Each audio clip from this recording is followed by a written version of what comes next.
Good evening. I'm going to go ahead and call to order the May 13th, 2024 Fourth Grove School District Board of Directors meeting at 5:30 p.m. Please rise for the flag salute. I pledge allegiance to the flag of the United States Republic for which it stands, one nation, under God, indivisible, with liberty and justice for all.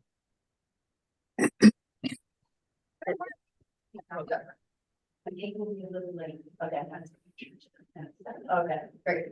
Let's start with introductions from the audience. We'll start over here. Good evening, Osvaldo Garcia Contreras.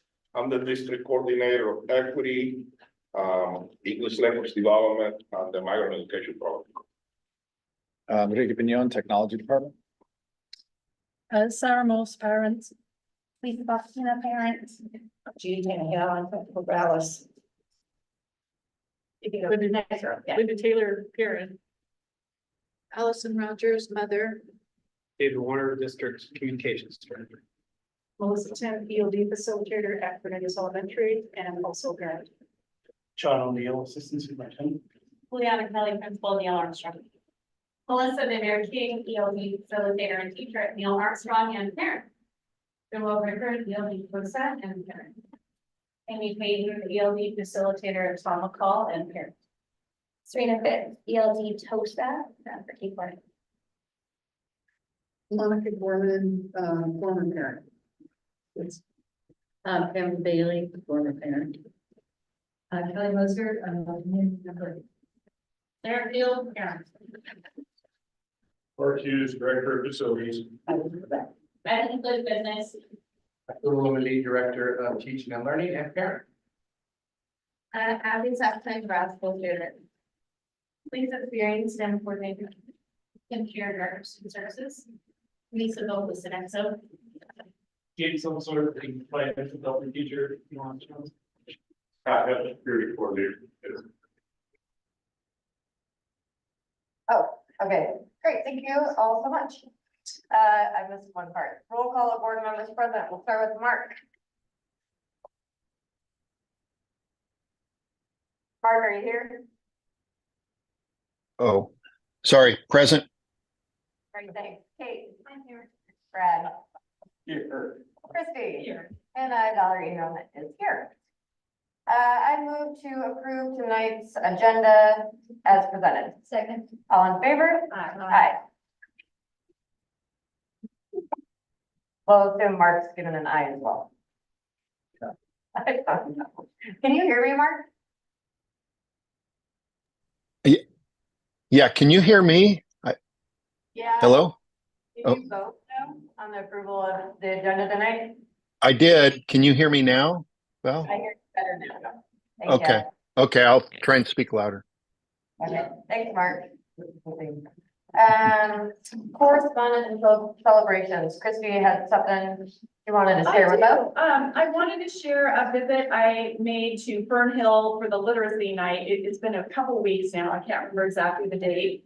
And David Warner highlighted it in one of the social media pieces with a few pictures. But when you see things on the social media, it doesn't always do justice to the level of instruction that was happening that evening. And I just wanted to share what that experience is like, because it feels like they did a really good job of just creating a whole night from the perspective of education and also a welcoming environment. And so there were greeters at the door, two teachers who introduced themselves, and then coming in for dinner where we had all the families sitting together, having a great, I sat next to a parent and who was there with their daughter, and we're just finishing. And then what they did is, and it was very intentional about sessions 1 and 2. And so the first session, parents and kids went to separate places, and I sat in Teresa Waters' room. And Teresa, I might be wrong on this, but I think said she'd been teaching maybe 33 years.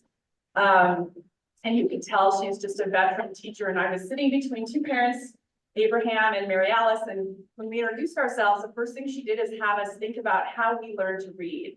And I'll just leave that question for the audience to think about, because it was the first time I really had to think back for myself. But as we introduced ourselves to the parents, I said hi to Abraham, and he said hi, and I said, "You look kind of familiar." And he said, you look kind of familiar. And he's like, Scotty?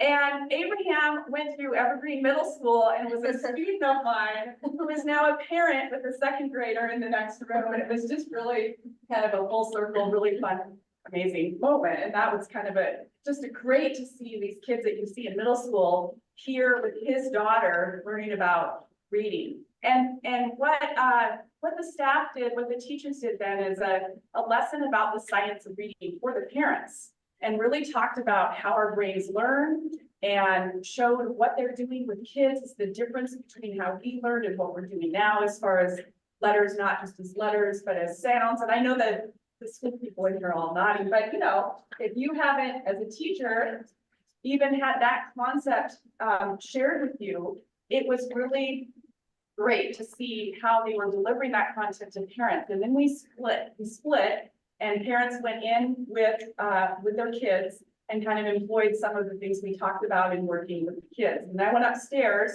to Kayla Davidson's classroom, and they were working on comprehension. And in that class, one of the moms loaned me her daughter Hannah to practice what they were having us do, which was having the kids read out loud to a listener. And that experience, I saved Hannah's paper because she was having that really productive struggle of really understanding how to sound out the parts of the words, read it, and then we talked about the meaning of the passage. And I think when I asked her at the end, what was the moment she was the most proud, what was the word she was most proud about reading? And she circled and said the word international, multiple syllables, and it took her several tries to put that together herself. But and I noticed Melissa Tim is here tonight too, and that's I'll end with this, because what you're seeing is the same thing I saw when I was at Cornelius and watched Melissa working with kids in having them grow their belief in themselves that they can do it, giving them the space to do it, and now this piece of educating parents of what's happening in the classroom and giving parents something to take home so that they can practice with their kids in the car. And here's an example of what that looks like. But just excellent teaching on a level that I think gets lost in the social media feed. But those teachers that spent all day with your kids and our kids and then plan, I'm not even sure for how many hours, and then spent all evening creating that community experience that was really rich in instruction was just it was just, all of it was very inspiring. So just wanted to thank that staff and teachers, and I know the team here that works with them on putting that together, the coaches and Arturo, and it's all a team effort. So really well done. Great, thanks so much for sharing about that. And I want to. Yeah. I went and attended the Joseph Gale alignment for the American School Counselors, and Eric Eric and Nora Sanderson. They passed out this sheet about their responsibilities, and I'm going to read it because I was absolutely, I think of a couple things the counselors do, but she listed, they do classroom counseling lessons, they collaborate and consult with staff regarding student supports, they communicate with parents, they do skill groups, one-on-one student check-ins, conflict resolution with small groups, assisting students and families in receiving outside mental health care, create and manage 504 plans, serve on the leadership team, serve on the attendance team, and implement interventions, serve on the communication team, attend special education meetings, transition students from level to level, elementary to town call, attend parent conferences, attend monthly elementary council meetings and district council meetings, attend weekly professional development, assist families in assessing community resources, organize all school PBIS activities, assemblies, spinner winner. I don't know what it's going to be, but it sounds like I'd like to know. Call print board, supervise pickup, drop off, cafeteria, recess, buses, evaluate and manage pay, serve on the equity committee, serve on the PBIS team, attend the multi-tiered system support team. And then she tells me, Nora tells me, well, there's a few things I left off. So, I mean, these counselors are wearing multiple hats, and they're doing a great job. I was really impressed with the meeting. There was a representative also from the city, and he shared about the summer 2024 activity guide. This registration opens today, and there's a QR code that you can, go to, or you can go register your kids at forestgrove-or-gov/classes. And they have Camp Row for ages 5 to 12, which is 8 weeks. They have, intermediate, wilderness survival, play well Lego. There's just a whole bunch of things. So, there is also, financial assistance available for qualifying residents. So if people know of kids that would like to go to camp during the summer, I will leave this here. You can take on your phone and do the QR code. But I was really impressed with all the things that are going on in the summer for the kids. Today's open registration. So, All right, thanks so much for sharing that. Nate, I don't want to put you on the spot because you just ran in from tennis, but are you ready to do a student rep report for us? Okay, great. All right, hello everyone. Sorry for being a little bit delayed here, but I have a few things. So last week we had Teacher Appreciation Week, which was really awesome. We got Phil's 500 or 100. I don't know. 15. 15. So I was wrong. Both ways. 1,500. Yeah, those. Yeah. They got great sandwiches, and we got all the teachers some, and it's really awesome. We just love appreciating all of our staff and all of our teachers, and we've had different weeks, like pretty much every week this month. And I hope that our teachers and our staff feel really supported by that. And our service committee did a lot of work for that, which includes Linda and Paola, which will be the next student reps. So very exciting. And also last week, we had a little event that you guys might know, it's called prom, which was a pretty big thing. And that was very successful. We sold a lot of tickets. The theme was The Princess and the Frog, and we had a lot of fun. It's a pretty great time, and hopefully made a lot of fundraising money out of it. This week is RAC Week through our Renaissance team. So that stands for Random Acts of Kindness. So we're going to see a lot of that around campus, hopefully. And on Friday and Saturday, we have the Unified team that is making a free admission play. I'm really excited. I believe it's called Lost in the Circus. Really excited for that. And it's free of admission. Crystal's really excited about it, and she wants me to tell everyone. So please come to that if you can. What? When was that? That is the 17th and the 18th. Thank you. Yes, 7 p.m. at 7 p.m. Yep. So that one's gonna be very awesome to watch. I don't got much else going on. You know, we're wrapping up, so there's a lot of stuff that I might not know about, but it's a lot of planning for next year, and I'm very excited to see where everything's gonna go. All right, thanks so much, Nate. We always appreciate hearing what's going on at the high school. I'm going to turn it over now to Superintendent Parker for his comments and development. So I didn't have a chance, I'm gonna start with maybe bad news, but didn't have a chance to talk to board, so I figured I'd just let everybody know. It looks like we had a sprinkler in the main gym, got broken and released. Wait, at the high school? Yeah, lots of gallons of water onto the floor. The floor we can't even walk on? Yes. Yes, you can walk on it now. Yeah, I guess now. By the time the fire showed up immediately, they evacuated the kids. The firemen were actually already squeegeeing the floor when maintenance rolled around, and the fire system folks, they've got ProServe working on it, but there was a pretty good amount of water on about a third of the floor.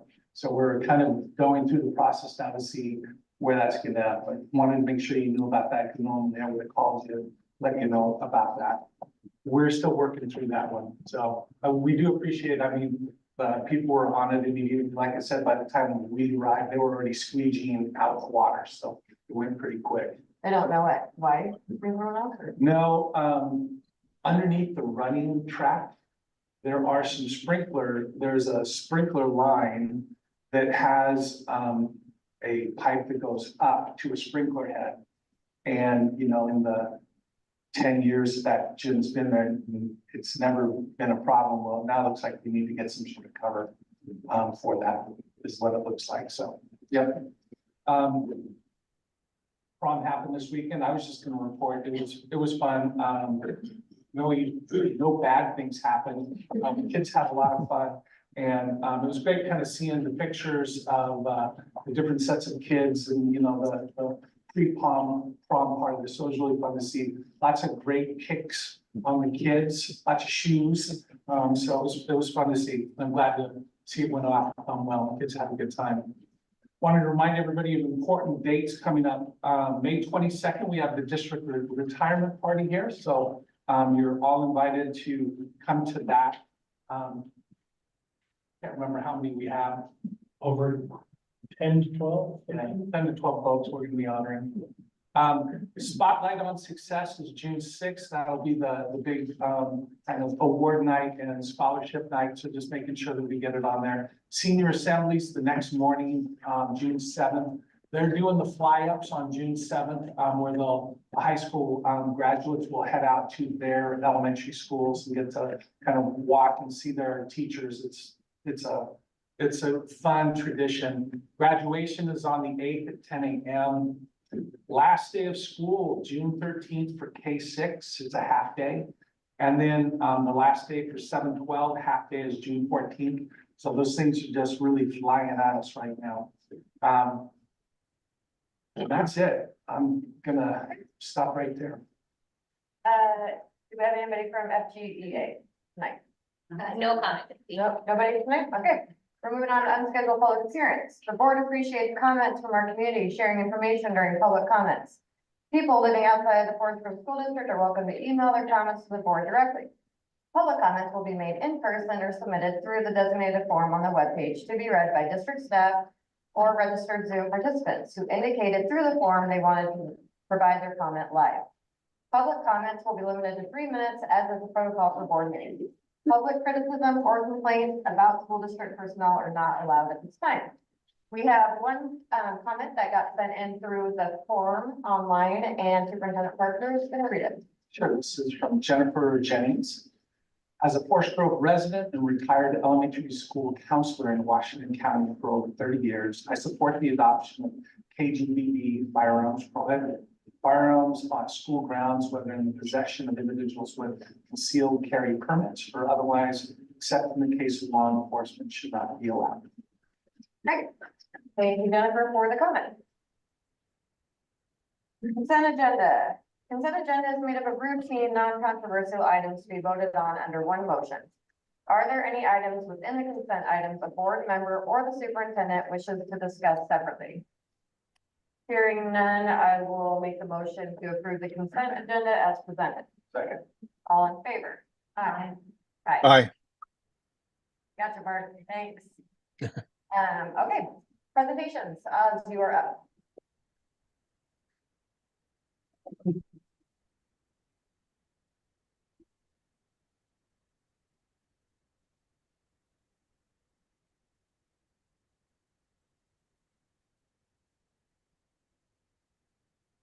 Well, good evening, everybody. Good evening. Again, my name is Osvaldo Garcia Contreras, and I am the district coordinator of English language development, equity, and the migrant education program. Today, I'm not here by myself. Today, I'm here with part of my team, and I appreciate we have some members in the audience as well, plus the entire community listening. So we are excited to be here presenting this together. The purpose of this presentation today is to provide the board and the community with a little bit more clarity, a deeper understanding on the way that our independent curriculum option got enhanced and all the different components that support one another to make sure that we are able to provide the best services to students. So with that in mind, I'm gonna turn it over to my team. But before, I want to introduce them. So right here, we have Serena Fitz. She is one of our district TOSAs, followed by Joel Ricker, who is also a district level TOSA. Serena works with grades K through 4, and Joel works with grades 5 through 12. Yeah, that's just how big that.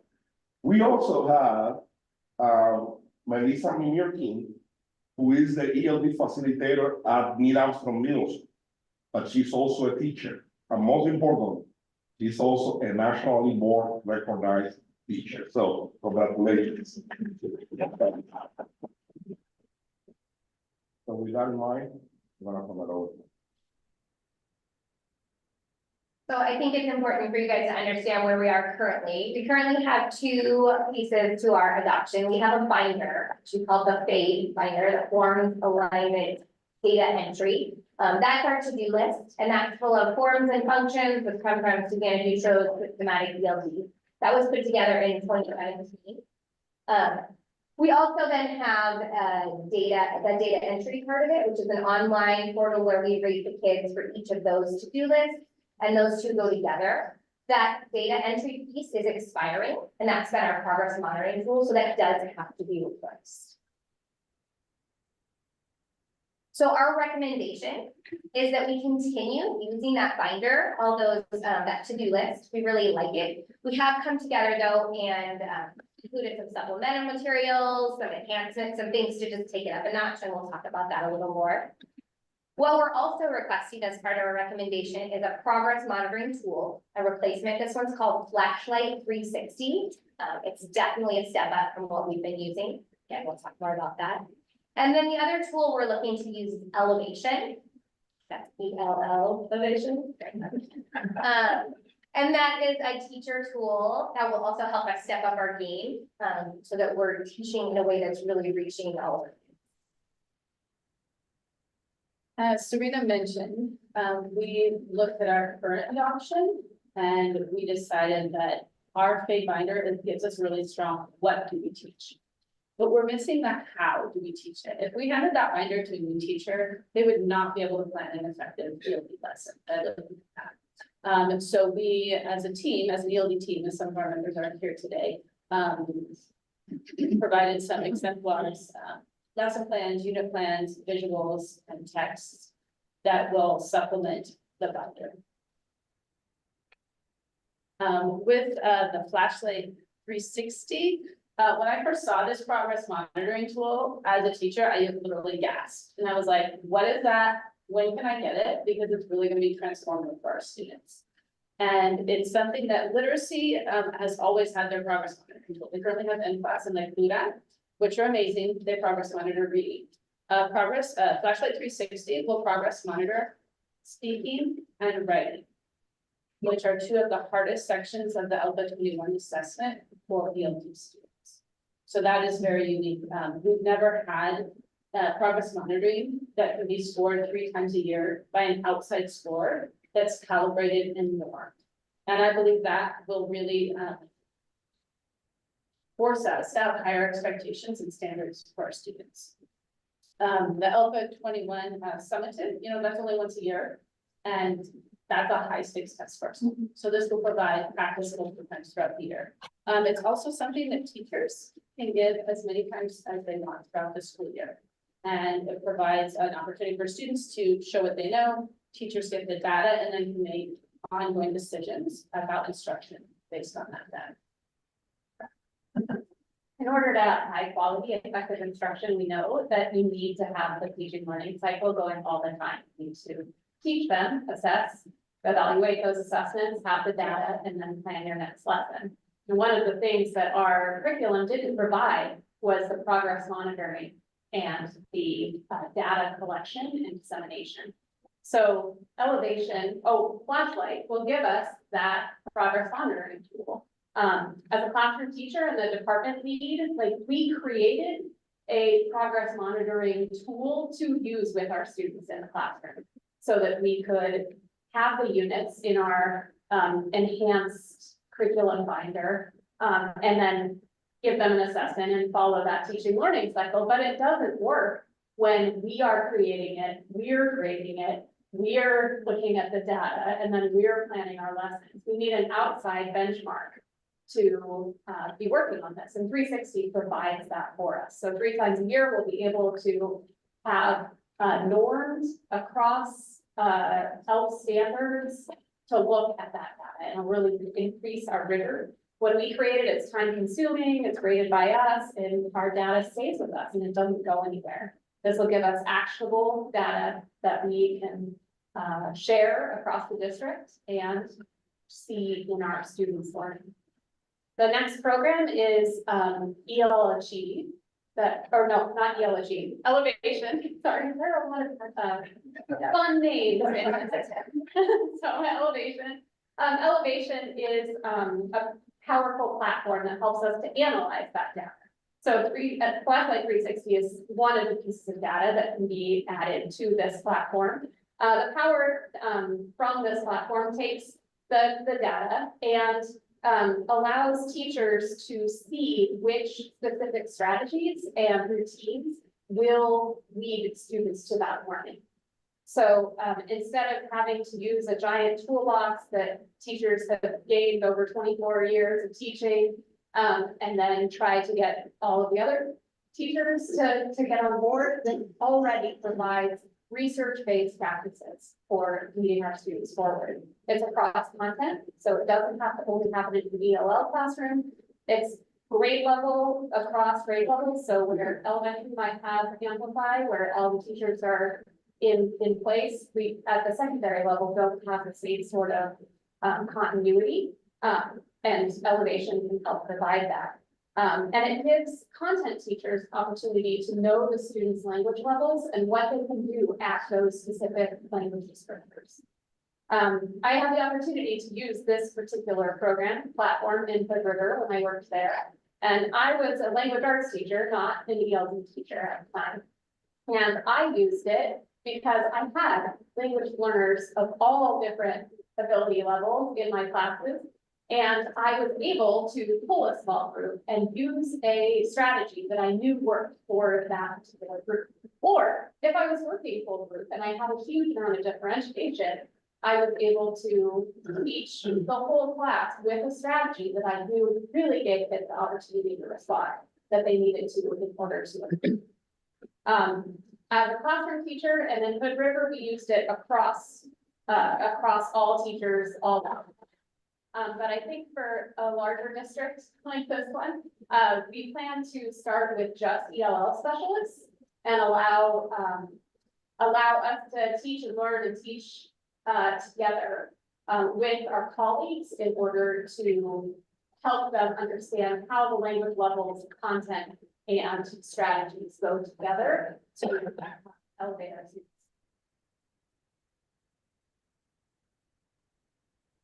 So as stated before, I mean, we came over here today to provide more clarity, to get a little deeper, to share deeper understanding, and especially visualize how the three different components come together and make instruction possible, at least for EL students. So I know that we're gonna have an action item following later today, so we hope that we answer most of the questions.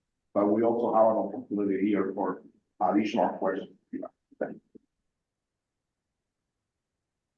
you guys for coming. I appreciate it. Does anybody have any questions?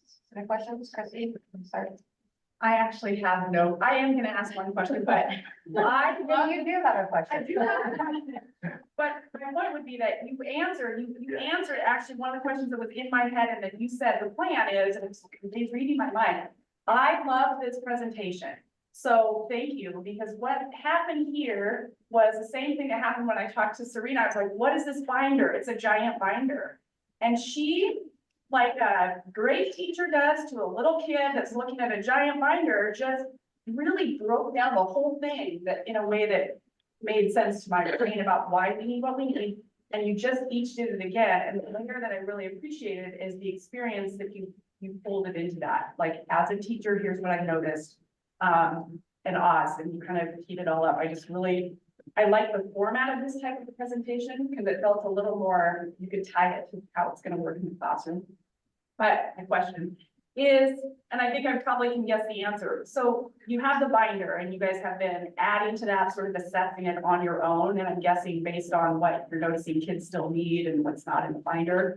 With the new tool, what does that look like for when sort of a reassessment of the binder happens now that you might have a different progress monitoring tool and a flashlight? And so where does that happen? Is it, we'll go a couple months and then we'll start getting same thing you're doing now, or is there something within that tool that actually gives you a way to check the skills that are in the binder and if they're what we need? Well, the binder, which is, I mean, it's actually a giant, like, computer file system, with lots of links. But, it is based on the state ELF standards. So in the same way that any curriculum developer at a hardcore race, for example, would start with the state standards, that's what it's based on. So we know that all of the AIMA texts that we pulled in the enhanced curriculum are at grade level. We know that the language levels are actually the forms and functions that need to be taught in order to move that. Where it'll change is in the expertise of the teacher when you are differentiating for the students. The level will still be here, but the assessment will tell us what scaffolds need to be in place in order to get them here. And then once they're here, what scaffolds need to be put in place in order to have them reach for the stars. So I don't think the enhanced curriculum will change that much, except teacher preference and what they're passionate about. But the day-to-day lessons, this will inform the instruction of how to get kids to that edge. And this will save TOSA time that you have been spending on developing additional materials. Is that what I'm understanding? Well, we also have different models in different buildings, and so finding a singular curriculum that will serve, we have some that are more integrated and some that are more like a pullout, and so finding one curriculum that serves all of those needs would be impossible. And so the binder really is what we teach, and then this is going to help us with the how. So at this point, I really do think these tools will allow us to serve the different models that we have. And hopefully, one of our big department goals is to see more integration across all subjects. That if you ask our teachers, who's a teacher of language, that every single one of our teachers would see themselves and have the tools to be a teacher of language. Because that's really how we move our multilingual learners, right, to a higher proficiency. It's not like a 30 minutes a day or that one class period. It really needs to be all day, every day. And so these tools, we really believe are going to help. First, we'll start with our department and then we'll work out. I think it'll also help Oh, align. I see what you're looking for. Right now. Like right now, well, the ELD department more than most because the ELF standards are K-12. But most people have, or most teachers have grade level standards. And then they don't have a lot to talk, like NAMS doesn't get a lot of chance to talk to the high school or to Tom McCall. And this will give us something to base our professional learning communities on, to base our alignment district-wide.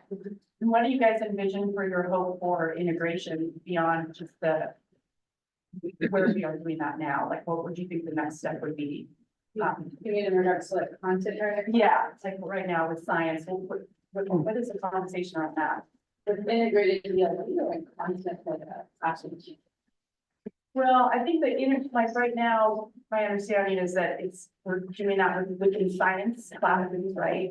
Just at Just at Tom McCall. So I guess the next steps there, maybe once this is adopted, is there a dream for what that looks like? Or Yeah, absolutely. Just like Serena mentioned earlier, we cannot survive teaching English language development only on a designated model, in which a student receives instruction 30 minutes, and then they're, open to different instruction that doesn't include ELD for the rest of the day. So we are hoping that as we start small, we expand in such a way that there is this belief that ELD instruction needs to happen throughout the entire day. And that means that every subject matter needs to place every subject matter. So right now, we have tried in different buildings, different subjects, like there are schools that are integrated through science. There are schools that are integrated through literacy, which, by the way, according to the literacy framework of the state, that has been built and developed with ELs in mind. So that is kind of like a natural fit right there. And then we are also integrating through math. So we are also trying to work on how to narrow these, because we cannot have variability all over the place. So we are having conversations right now as to what is the ideal subject, but we have been trying in different schools, different subjects. But again, yeah, that is right now part of the conversation. How do we have? And having data is going to also allow us to look across building as well as both the same K-12, but it will also allow us to compare our models, which is something we don't have the tools to do that with right now. So I think, changing just a couple variables at a time is a good way for us to really that. One last thing that I believe is important to share with the board is that tools that we have had in the past, like the binder, was unidirectional. We could never go both ways and, allow staff members to use it. And then at the same time, have students see the benefit of what they're learning. Now, right now, we have tools like flashlight system that allow students to see themselves in real time. So we don't have to wait now a year to provide students with feedback on their LPA assessment. Now students are going to be able to progress monitor and see themselves recorded, advancing on the same problem, and then having multiple entries to that problem, and then see how well they did the second time, how well they did the third time, which actually encourages students to do better at that. Share that with you. Hey, I have a couple questions. So when you say different schools are doing different things, I would think we'd be trying to align it.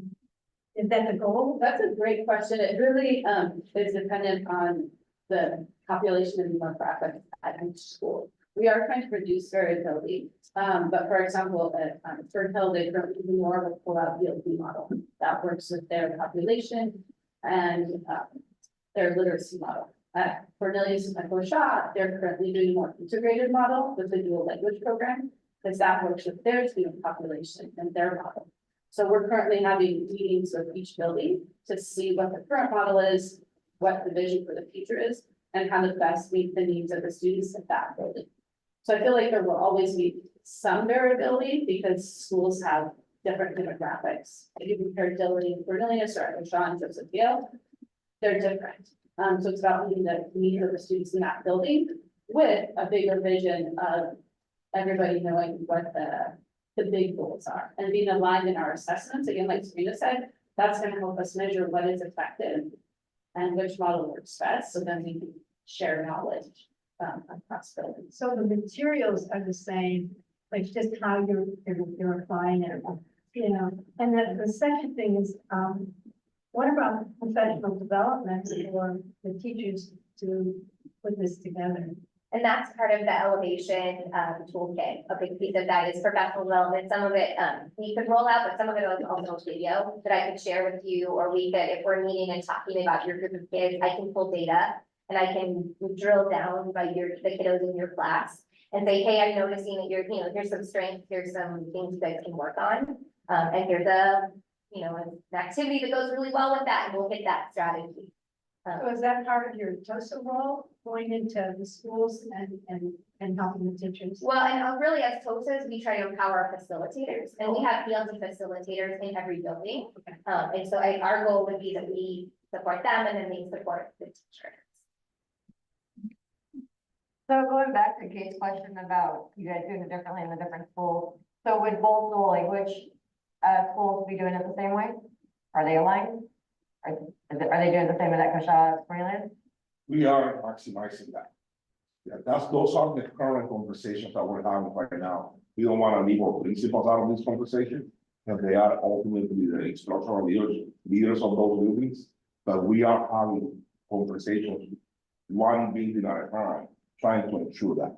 Yeah, just because if you had somebody in Harvey Clark move to Joseph Gale, is it gonna be similar for that student and their families? That's my concern, is if it's different at every single school, I just don't think that's. The ELD part of it is that direct, explicit, let's say we're talking about your regular past tense verbs. You can't just pick that up, right? Someone really does need to explicitly, let's talk about these, they're weird, right? Or let's talk about this piece of grammar, and in Spanish it's like this, and in English it's like this, and that's the piece that can live in different spaces and still happen really explicitly.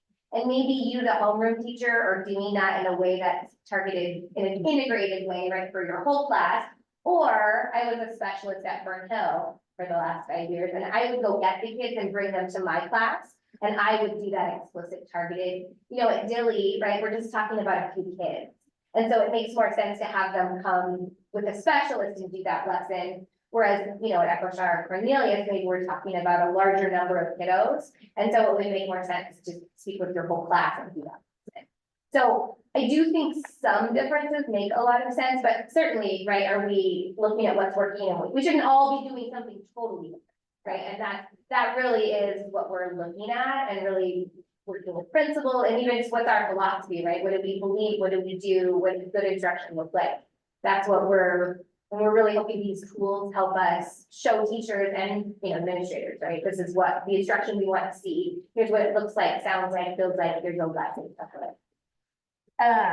One more question, for the cost of it, is that per year or for 5 years or? That's for the first year, and then for the second year, there is a discount on it.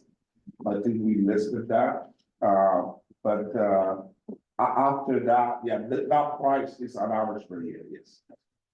So each tool has their own price and it's a year for each one. Okay, Mark, did you have any questions? I'll get you. No, I don't. I think I would just, my comment would be that I appreciate the presentation tonight. I did have some questions about this, but actually having the staff there today to present on it was really great. So thank you. Okay, Brad. I'll second that. And I guess for me, listening to this and going through a lot of these kind of things over the last 30 years is things come and go and they change a little bit. But if we adopt this tonight, how will we know that it was successful or not? I mean, the question is, I don't need an answer to that, but at some point, there needs to be an evaluation process to come back next year and you report to the board and say, we were successful with this piece, we didn't feel as well with this part, we're changing it, but maybe a process for reporting back after a year. What's the data look like? These are the progress that we're making. These are areas that we have some weaknesses in, we're gonna make some changes, but just kind of that same teaching process that you were talking about in terms of making sure the curriculum evolves and improves. So just a comment. Thank you. Anything else? Okay, thank you guys so much. We appreciate it.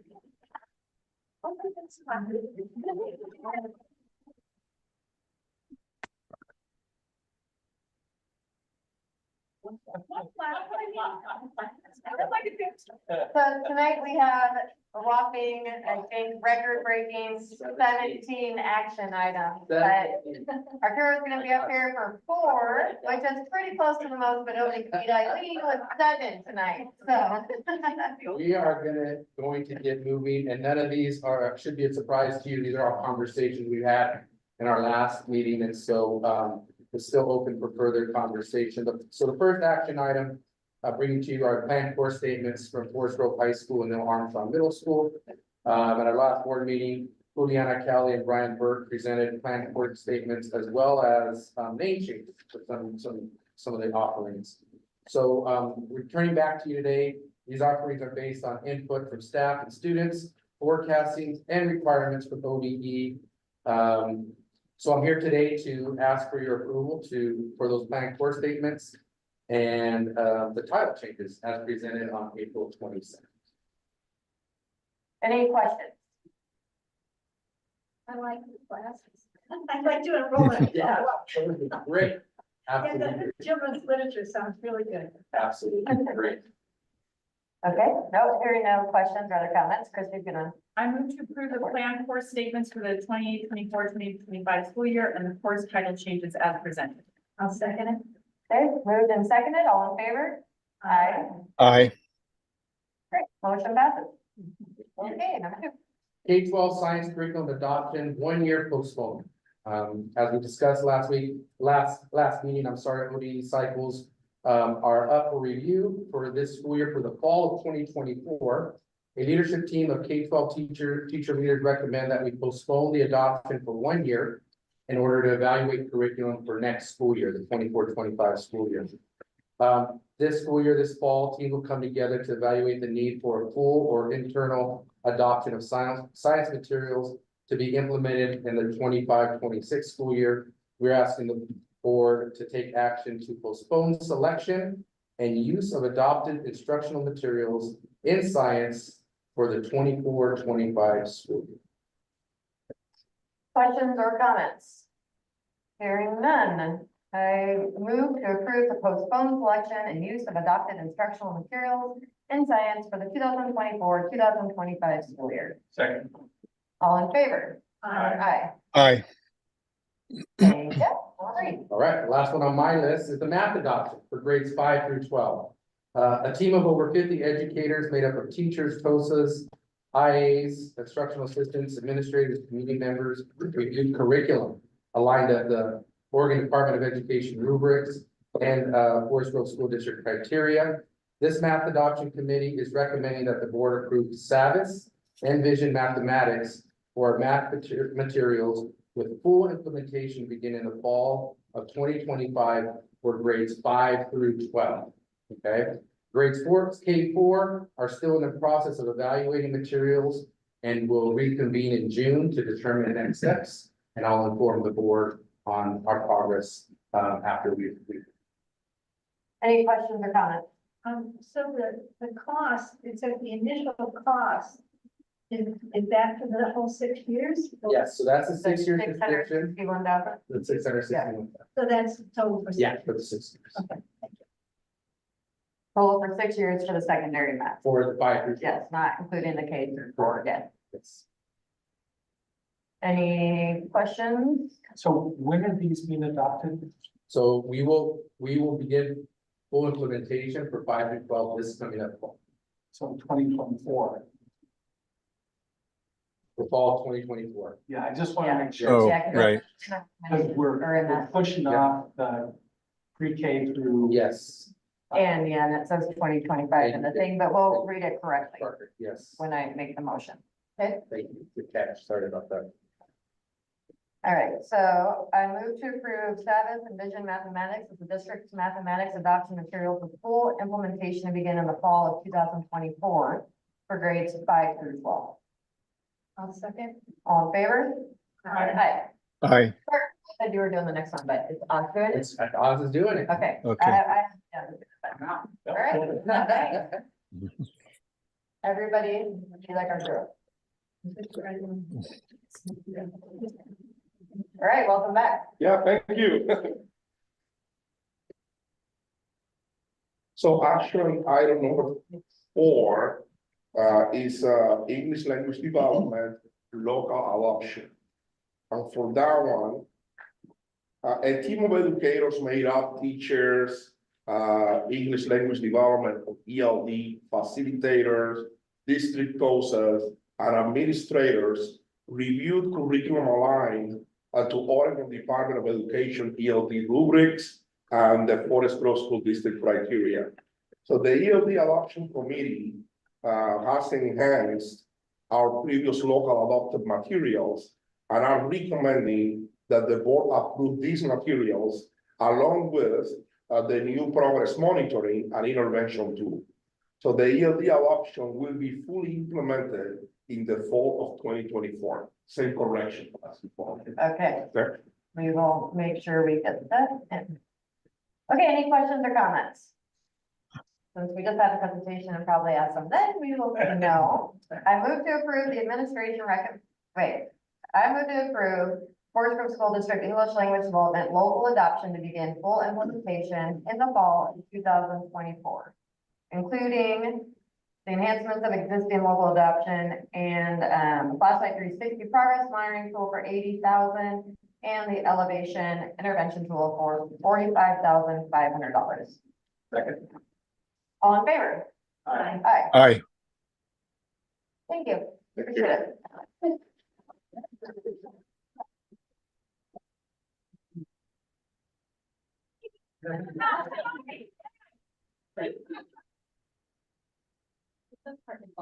Yeah. Okay, here's my. All right, welcome. You'll be here for like 30 minutes. Yeah. So first up today, we have the City of Cornelius letter of intent. This is a letter of intent between the City of Cornelius and Foursquare School District for the purchase for us to be able to start discussions and planning for the purchase of Cornelius Elementary School. And this is just the part of Cornelius that's new. It's gonna be the gym and cafeteria space. Most of it was built in 1997. So it's fairly good condition, but this, letter of intent gives us to start moving forward in that conversation between us two. It's about 1.25 acres. It's for $2 million. And, the city is also taking the same letter of intent to their. Basically a problem now. Yes. Yeah. They have $2 million.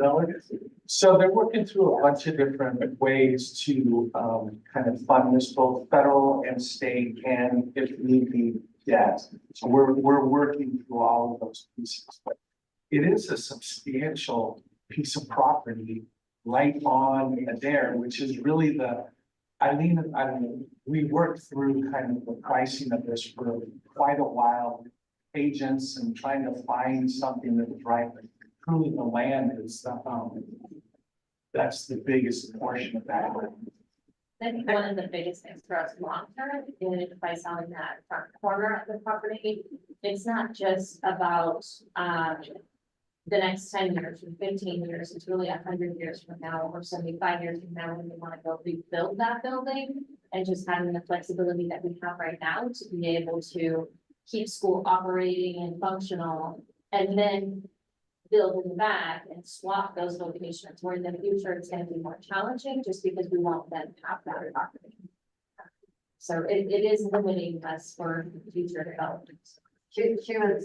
They're hoping, Cornelius, the city of Cornelius is hoping that they're gonna get bonds or not bonds, but They're working through, yes, the federal money.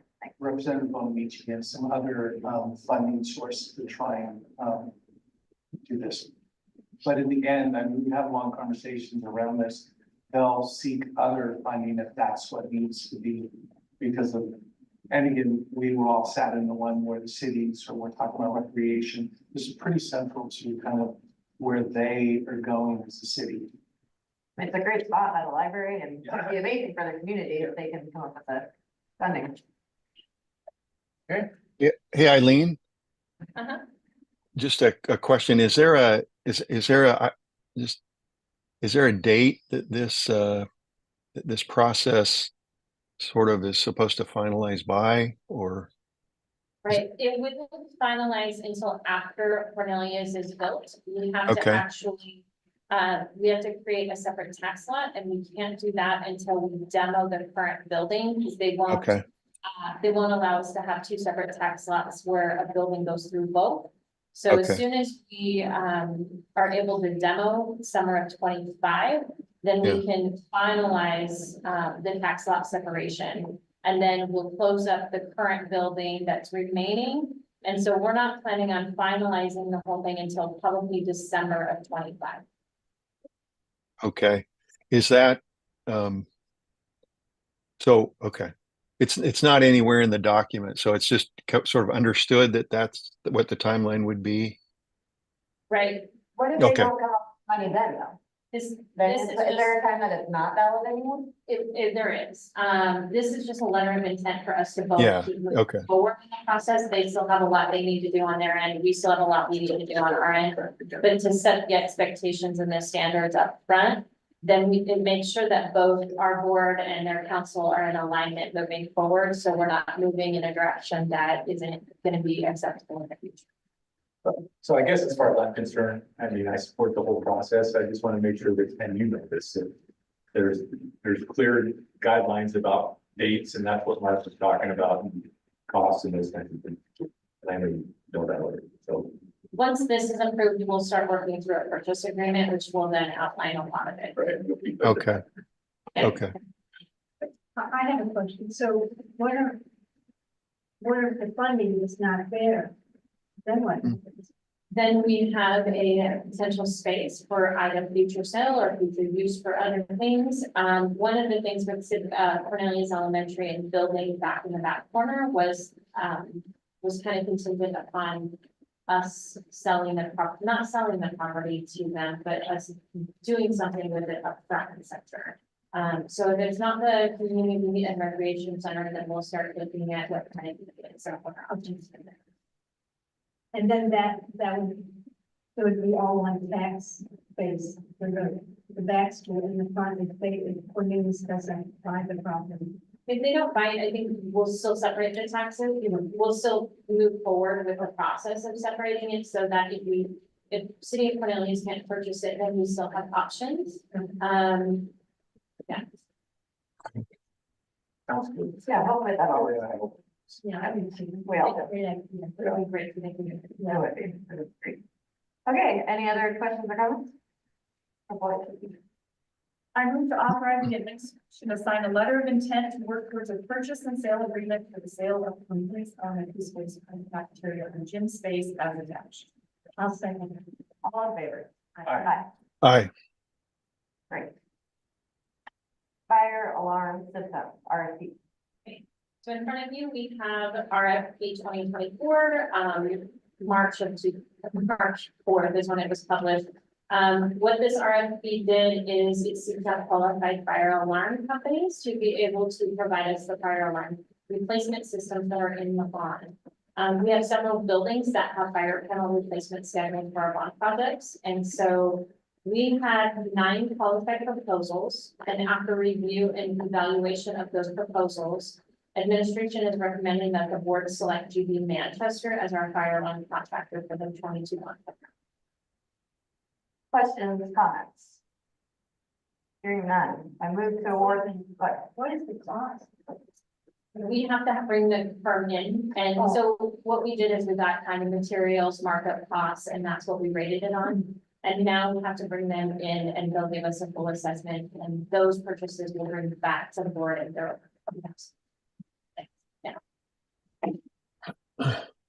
Okay, so I move to award the fire alarm systems RFP and contract to GB Manchester Inc. for bond fire systems projects. Second.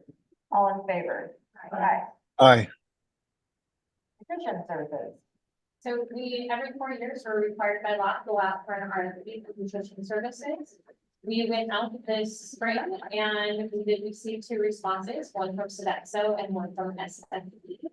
After reviewing the proposals, looking at the selection criteria, scoring and interviewing, the district is recommending to continue our contract and award this with Sodexo, who's been our long-term partner. Questions, comments? I move to award the nutrition services RFP to Sodexo. All in favor? Aye.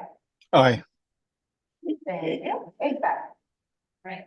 This next one is a purchase amendment. Back in February, we brought purchase for HVAC committee splits to the board, and after further investigation of the quotes and the preparing to order, it was found that the quotes that were provided from Jetsco, it wasn't commercial units, and so we need commercial units. So this is just a amendment to that purchase approval from the board, and to award it to the next in line, which is trade. Okay, that's what I was gonna ask. So there's a change in cost from There what? is a change in cost. Yeah, how much was that? It'll be 229,662. I don't remember what the change is, but it is a slight increase. Oh, the first one was 133 for it. They're like, man, I got a great deal, but So it's they- because it wasn't commercial. They weren't commercial. It wasn't commercial units, and they don't offer commercial units. So it wasn't for the one that was established. Did they not read the RFP? It wasn't a full RFP, because it wasn't high enough to go for an RFP, so it was just 3 quotes. But once we've added the actually purchasing. Okay, all right, good. Well, that's unfortunate. Yeah. Yeah. Mark? Hmm. You got What? anything? No, it's just too bad we couldn't have kept it at the 133,000. No, I wish we could have. that we want the right, the right All right. system put in, the right equipment. There, yeah, Okay, yeah. Anything else? All right, anybody want to make a motion? Nobody make it? No, mind. I move to amend the purchase approval and award the mini split contract with Train for $229,662 utilizing bond and or ESSER funds. All in favor? Aye. Thank you. Playground. Right, so as part of the bond, again, in the fall, we did an RFP to select a playground vendor for the bond. And since then, we've been working with the vendor on assessing the equipment and getting quotes and coming up with a plan. So we're gonna do our playground equipment in 3 phases, one summer of 24. Phase 2 is potential, well, fall of 24, and then phase 3 would be summer of 25. Phase 1 would be Oak Grove, Dales Creek, and the district office. And the purchase in front of you is for $131,510 for Oak Grove and $88,708 for the district office. Cool. Any questions, comments? Sorry, I was just looking at pictures of the playground. I move to approve the purchase of the Oak Grove, Gale Street and District Office Playground replacements with Northwest Playground for $131,510.18 and $88,708 respectively. Second. All in favor? Aye. Aye. Great. Office furniture. Again, we already approved your word using, right? It's fine. Correct. We've already approved the vendor. We've been working with them for a few months now. This purchase is for the Neil Armstrong Middle School's new office. So with the seismic upgrades and the best addition of the vestibule at Neil Armstrong, we're taking the current office and moving it up front and taking the current 3 classrooms and moving it to where the current office is. And so part of that design of the new office is adding new furniture for the principal's office, the front entryway, the conference room, and so forth. This is with Verco for $64,577. Any questions or comments about the office furniture? No? I move to approve the purchase of Neil Armstrong office furniture with Burco for $64,577.38. Second. All in favor? Aye. Aye. Great, Last one for action. for you. We're all here. So this one is the Community Renewable Energy Grant Resolution. And as part of the bill for Cornelius Elementary, we are applying for a solar infrastructure grant, a community renewable grant that would help support the cost of the solar panels that are going to go on Cornelius. Part of the grant requirement is that we get board support of applying for this grant. It is with the Oregon Department of Energy, and so the resolution attached for you is just the board acknowledging and approving, moving forward with that application. Questions or comments about that? I have a question about this. So, Great. I mean, first my comment is I think this is great. And Eileen, maybe at a later date we can talk about this, but I just wonder how much energy they're able to store if there are batteries in the school that are going to store this. How long that might last and that kind of stuff. I'm just interested in that. And so maybe a conversation later about it or with Mark or something. Yeah, Mark, I think we would love to have a conversation with you on that. We've got a lot of things in the works on trying to build a system over there that would help sustain during longer power outages. Yeah, And right. so I'd love to have a meeting with you and Mark Hughes, even our consultants to kind of talk through it. Yeah, I'm just curious about it. I know that I know it'll be great. I just, more than anything, I'm just kind of curious about how it's going to work. So, Okay. yeah. I'll reach out to you. Okay. Do we have any other buildings that have used this energy grant? No. This is the first time we've applied for this. What happened at Joseph Scale? Did you use massive solar there? I'm not sure how they funded that solar. It might have been just part of their GDT requirements within the building. This meets our green energy technology requirements for the building, but if we can fund it with a grant, then it just makes our dollars go farther. So. Any other questions or comments? Okay, hearing none, I move to approve the Community Renewable Energy Grant Resolution number 23-24 R06 as presented. Okay, great. All in favor? Aye. Aye. Good job, Eileen. We appreciate you. All right, Tim is joining us to talk to us about the community-based activity program contract, and I think that Brad is going to recuse himself at this time, even though he did not say that. But since he's walking off the dais, I won't assume that. Not my job for you. All right, Tim. I just want you to know what the base acquisition program is. It needs to be covered through our IEPs that have identified extended school year need. This contract would be for an estimate of 55 students, $3,500 per student, with a total of $192,500. And that's just based on what we just, so we're building on what we actually, how many students we actually have there. If you'll note down in the recommendation here, it should say extended school year services June 24th, 2024, not 2025, through August 1st, 2024. Yeah, I'll name it. Any questions for him from anybody? I have a question. So is it just 55 students or It's up to 55 students. We typically don't have more than that, because we have other ways we meet other needs. It depends on the specific needs that kids have. So we haven't always filled 55 slots. So we might invite 55 kids, but they may not all participate. so does that include the students, you know, that are like a buddy to the kids in the community-based program? No, the community-based program, CVAP employs all their own folks. So any employees or volunteers they have, that's their, yeah, that's right. This is just for the kids, the students of our district that have the IEP that says they need some year-long services. And there's 55 kids that you guys have that you're gonna reach out to, and hopefully they'll do it, but some might have summer plans and might not want to. Kim, can I ask a question? Yeah. Yeah, so I see 55 students. Are there, and I heard Val say it's our students. Are there any students that come from other districts? So I mean, our district does not provide service in these 55 to any students outside of our district. Okay, And a community-based activity program could contract with other districts. okay. These are just for residents of Forestburg. I don't Got it. think Okay, got it. Oh, okay, so they contract. I understand that. Okay. any other questions or comments? Hearing none, bless you.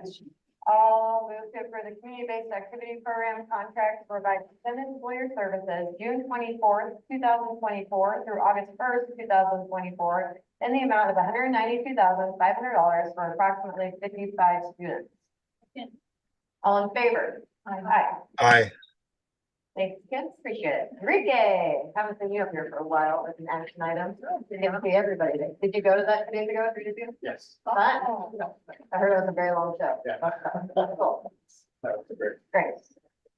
So we have, lucky action item 13. The action item before you is part of the technology bond projects with the network infrastructure upgrades to support the instructional, security, and network improvements needed in the district. This one specifically is to replace the wireless access points that are still remaining in the district. Again, to support those additional bond projects such as the security and instructional improvements. We put out an E-rate application for which we received responses from CP Technologies, FHI, Optimus, Xfinity, CMS, and Helios. And we determined that the best proposal was from CP Technologies.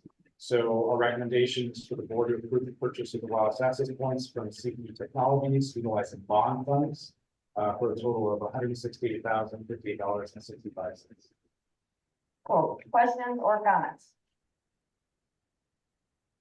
Hearing none, I will make a motion. I move to approve the purchase of the wireless access points from CBE Technologies utilizing bond funds for a total cost of $168,058.65. All in favor? Aye. Aye. Great. Thanks, Enrique. Okay, Superintendent Parker, you're up. tonight, we're bringing back to you this update to our construction excise tax. To remind everybody, this tax was passed in 2007, allowed school districts to impose a tax on new construction measured by square footage of improvements, affordable housing, public buildings, agricultural buildings, hospitals, private schools, and religious facilities are exempt. Originally, when it was passed, we had agreements with the city of Cornelius, the city of Forest Grove. Our level is still at what it was at 2007. In your packet was kind of the table that showed where the other districts are at. We're recommending, again, that we pass this, bring this up. This resolution will also future-proof it, so it will raise it moving. You don't have to take action every year. So with that said, I take any questions. I didn't get any, but if you have questions, I'll answer them. Look at that meeting. Any questions or comments for Superintendent Parker? I'm happy we are getting this done. I'm happy we won't have to keep voting on it. And then it'll just be something that's gonna be moving forward. So I move to approve resolution 23-24 R05 for the imposition of a construction excise tax as presented. Second. All in favor? Aye. Aye. Thank you. Hi, John. You can join us for a few now. Thank you. Tonight I'm before you, with our license employment agreement for the 24-25 school year. We recently concluded negotiations with our licensed staff. We had a reopener for, salary and benefits for the last year of the contract. I'd like to recognize Mark Everett as a board rep who served in this capacity again this year. The salary will increase by 5% for the 24-25 school year, and the insurance staff will increase $10 per month if approved by the board. The FGEA ratified these changes on April 26th, and a salary schedule is attached for your reference. Again, Article 18 salary, 18.1 salary schedules. The salary schedule for 24-25 shall be increased by 5%. And Article 21, fringe benefits, 21.2 cap. Effective October 1, the district shall contribute up to $1,505 per month for full-time year. The administration recommends the board approve these changes to the license employment agreement. Great, thank you. Any questions or comments for John regarding the contract agreement? Don't think Mark probably has anything. He was there, so, you want to make a motion? Sure. I move to approve the changes to the licensed employee agreement as presented. Second. All in favor? Aye. Aye. Aye. Great. The next item is, I'm presenting changes to the 22-25 administrator agreement. The salary will likewise increase 5% for the 24-25 school year. The administrators of the district and insurance staff will increase $10 per month, same as FGEA. The FGAA ratified these changes on May 6th, and a salary schedule for 24-25 school years attached as well for your reference. Questions or comments? No. All right. I move to approve the changes to the administrator agreement as presented. Second. All in favor? Aye. Aye. One more. The director's employment agreement, 24-25, I'm also presenting these changes to 22-25 director's agreement. Salary increase by 5% for the 24-25 school year. And the insurance cap will likewise increase $10 per month. The directors ratified these changes on May 6th, and a salary schedule for 24-25 is also attached. Questions or comments? No. I move to approve the changes to the director's agreement as presented. Second. All in favor? Aye. Aye. Aye. So just a note, we do have 2 more employee groups that we're bringing to you. Okay. We will bring our confidential supervisory group at our next board meeting. And we have begun our negotiations with a classified bargaining union leadership last week, and we hope to bring that to you in the near future. And if there's any board member who'd like to serve on that this year, please let me know. Okay. Thank you. Great. Thank you. We are moving on. some future action items. Eileen is gonna join us to talk about the school support fee / enterprise zone. So tonight we have the school support fee for enterprise zones. As part of the 2023 legislative session, House Bill 2009 was passed. And what this does is it requires school districts to set a school support fee for those businesses within the enterprise zones that are,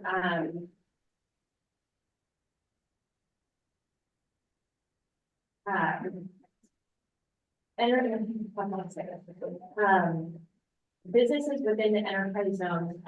I'm struggling. Okay. An enterprise zone is, we have two in our community, one is in Forest Grove and one is in Cornell. And within the enterprise zone, what it does is it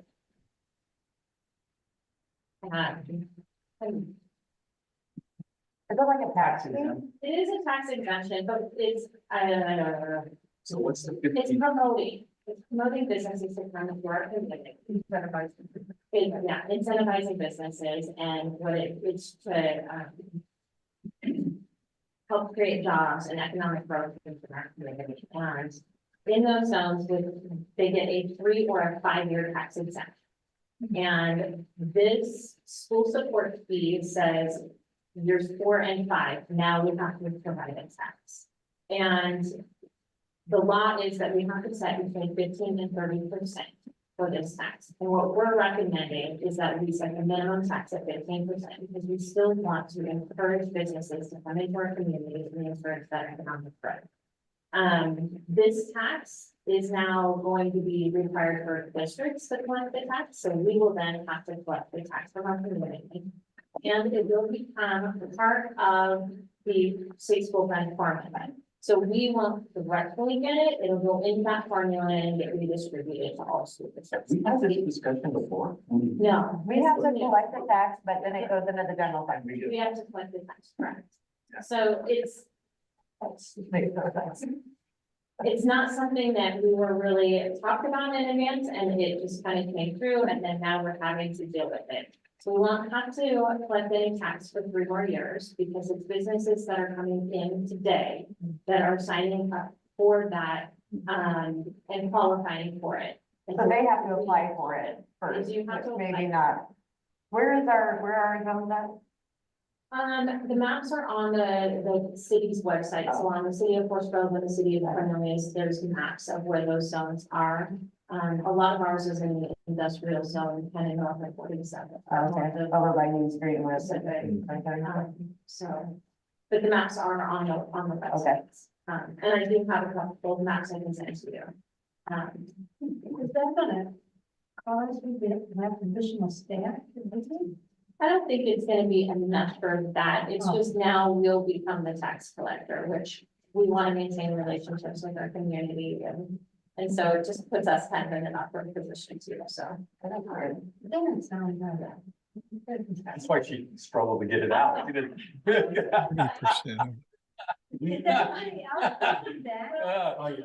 Yeah, there are districts. I mean, it doesn't seem like, it doesn't seem like it's in our line of what we're doing with that. No.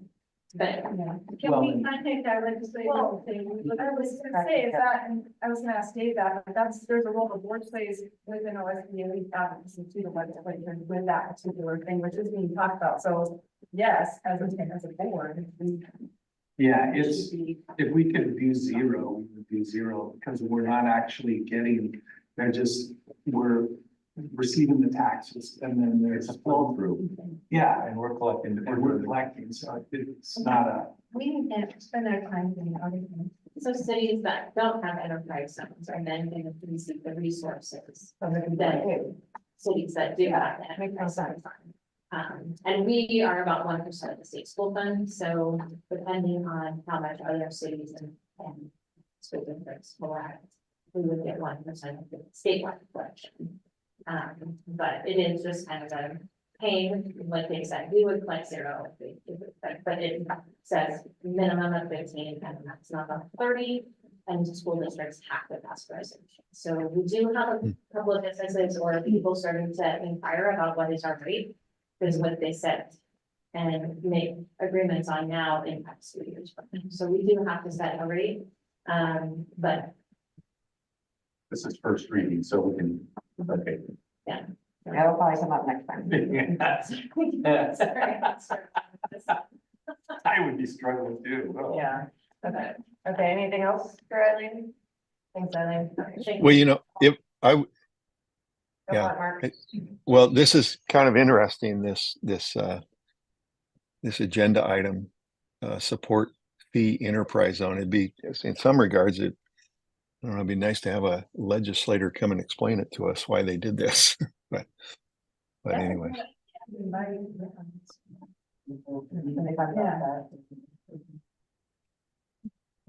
But anyways, that's just my comment. I don't know. Okay, thanks, Mark, we appreciate that. Thanks, Eileen. Okay, future action item, policy KGBB, firearms prohibited. Right. Then turn it over to Superintendent Parker. Policy KGBB is a new policy proposed for adoption. If approved by the board, the policy would prohibit persons with concealed handgun licenses from bringing guns onto the district property and into schools. The policy provides that a firearm may be on school grounds if it is unloaded and locked in the motor vehicle. Part of the challenge we had bringing the policy to bear was we did not like some of that language, but it turns out that that language is actually written into the law. And so that's why you'll see it in our policy. But there were some things that were written here that we weren't really loving the way that they were stated, but that is part of the law. Currently, board policy KGB, public conduct on district property, prohibits any person from possessing a weapon on district property, and board policy JFCJ, weapons in schools, prohibits students from possessing a weapon on district property or at district events. However, the Oregon law has provided an exception that allows members of the public who hold a concealed handgun license to possess loaded or unloaded firearms on district properties in accordance with ORS 16637. So in 2021, the Oregon legislature passed new legislation that's it's reflected now in ORS 16637 that allows Oregon school districts to close this exception by adopting a board policy that prohibits firearms, including those in possessions of persons licensed to carry a concealed handgun under the ORS 166.291, and then posting notice at entry points and online. The 2021 legislation did not eliminate the exception that allows them to do that, but provided school districts the option to pass a policy eliminating that. So that's what we're bringing. If the school district wants to prohibit concealed handgun licensees from carrying firearms on district property, we pass this policy. If we don't want to limit them, we don't pass this policy. What I can tell you right now is, I think in speaking with the police and us, yeah, we would recommend that you pass this policy. This is the first reading, so it'll come back to you. But I'm also prepared, like, if you have questions, we can talk about it. It's not a terribly complex policy. It's just that in my own mind, I don't want anyone carrying a gun that I don't know that it's there. And there are some places, I mean, there are occasions when, like, we've had social studies conversations about the Revolutionary War, and a student might call and want to get permission to bring a musket to be able to show it into a class. Those are all situations that would still be allowable with permission from the superintendent to do those kinds of things. But basically, all the other possessions of the weapon on campus besides our police would be prohibited. So no one can have an unloaded gun in their car. But Well, that's written into the law. That's actually part of the complexity of this thing. Because that's actually, there were a couple of pieces that we were working with this policy and we didn't like the way it was written. Mark and I were, yeah, Right. we were trying to change that. Right. Yeah. That's actually the law. So, okay, so no one can have a gun, adult or student in their car. No, that is in the law. No, they can't. They can leave it in their car, but cannot bring it That's the state law. to the building. And I can read that part of the, Well, I've read it over a few times. I just don't think anybody should have a gun in their car, period. Unless they're a police officer and, you know, their license. Can be challenging.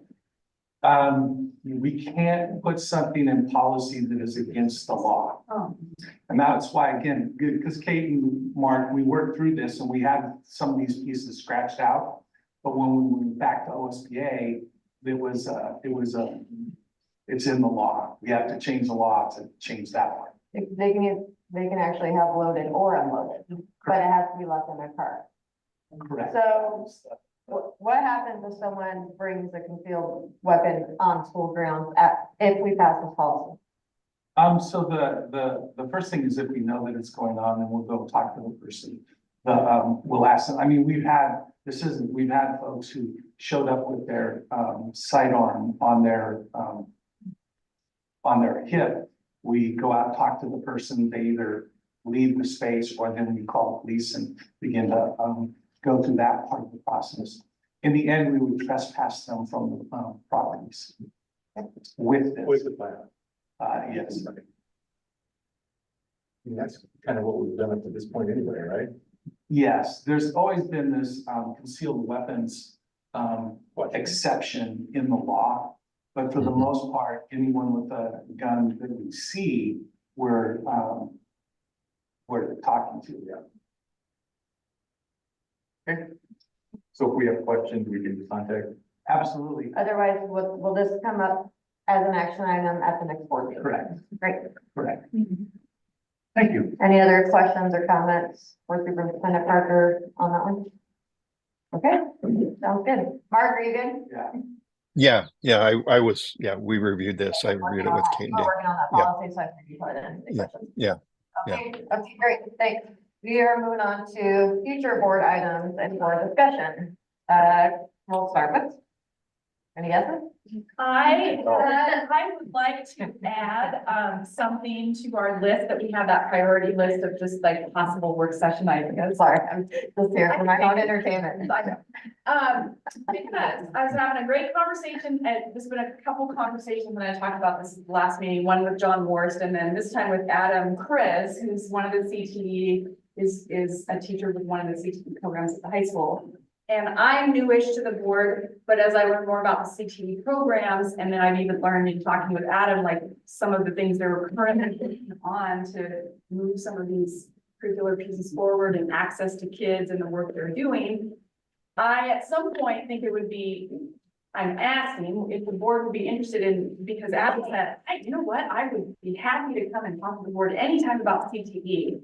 And so I thought, and I said, well, I'll ask the board, but of course, that's what I'm bringing up tonight to see if, I don't know when the last time there has been a presentation. I think not since I've been on the board that I've heard about where CTE is, what the programs are, yeah. So I would like to just add it to the list. I think that'd be great. Yeah.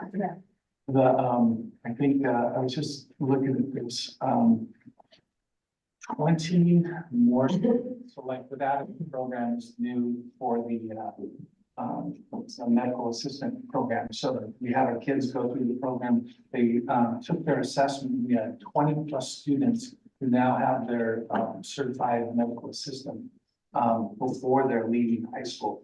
And John has some similar kinds of things with, his, mechatronics. So again, I think there's a good opportunity to bring them in and kind of talk about some of the stuff going on. Well, and Adam talked about, he said that there's 2 students now that I think either do have a job or are actually working now as that. But one of the things they both talked about was this piece they're working on of how to, you know, kids are paying the certification fee to be able to do these pieces. And then the work they're just doing independently to maybe work on emails that can go out for fundraising. And what does that look like as a system as we build our programs so that teachers, you know, aren't having the whole load of creating curriculum and fundraising so kids can have stipends. And I know Karen's been really creative at the high school because the one of the other conversations I had was about, was with social studies about the AP courses and the credits that kids pay $50 to earn that credit.